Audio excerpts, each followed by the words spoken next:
Living with her. Amyotrophic lateral sclerosis.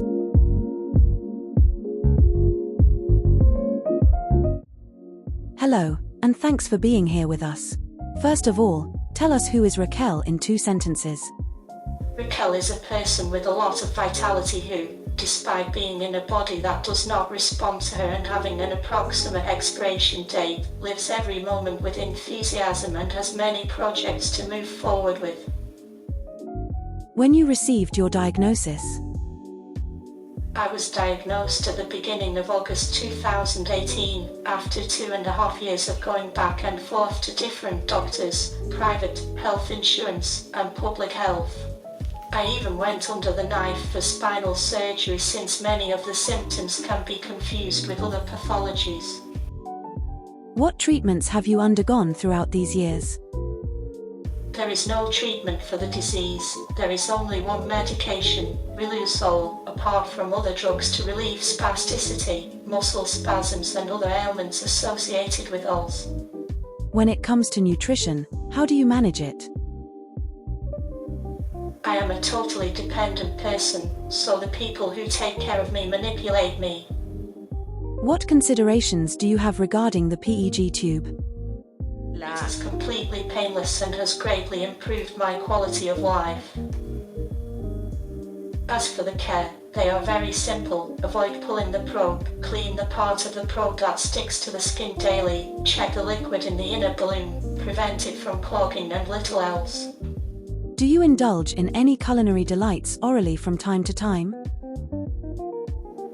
Yes, in fact, I do a mixed diet. I eat by mouth and eat dinner through the peg tube.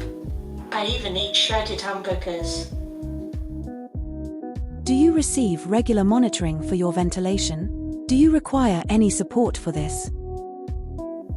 Yes, they are monitoring me continuously, but at the moment I do not need non-invasive ventilation.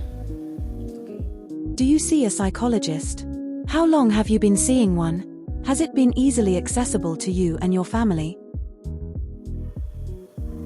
Both my family and I started going to the psychologist before the diagnosis of the disease.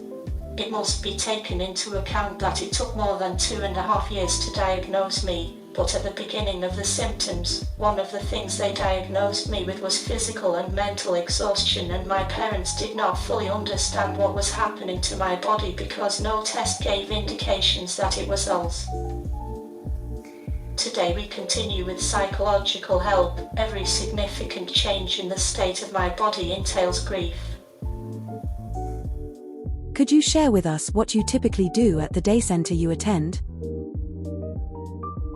At the day center I do various activities in the radio, computer science, painting and audio-visual schools.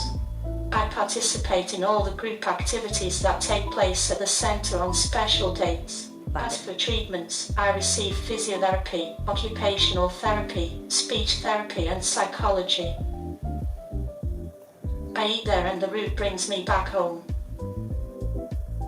In addition, I collaborate with different associations, such as Adela, Famicosynth, Connolly, Bikers Poloella. When was the first time you publicly spoke about ALS? What motivated you to start?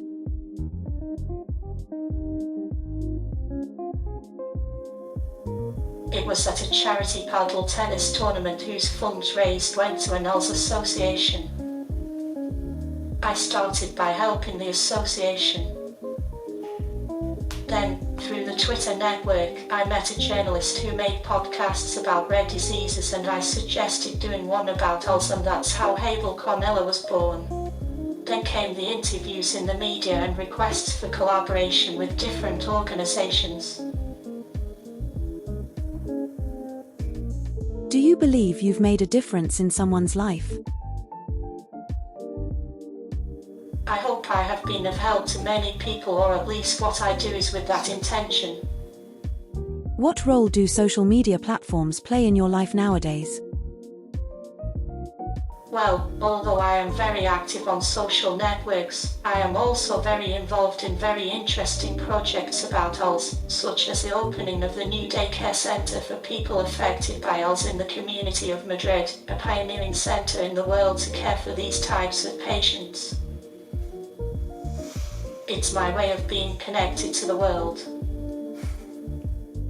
Do you have a closer relationship with technology than before your diagnosis? How technology helps you in your daily life? I have always had a close relationship with new technologies, among other things because I worked for an American multinational dedicated precisely to technology. Today, without her help, I would not be able to communicate as I do, and I would be a totally isolated person, cut off from my surroundings. As I say, it would be part of the decoration of life. What advice would you give to those who are considering starting to investigate or speak up about something but are hesitant to begin? I would tell them to be encouraged to make their ideas, thoughts and reflections known. There will always be someone who may need to hear their words. There will always be someone who can feel reflected in them. Once you start and see the results, it is worth it.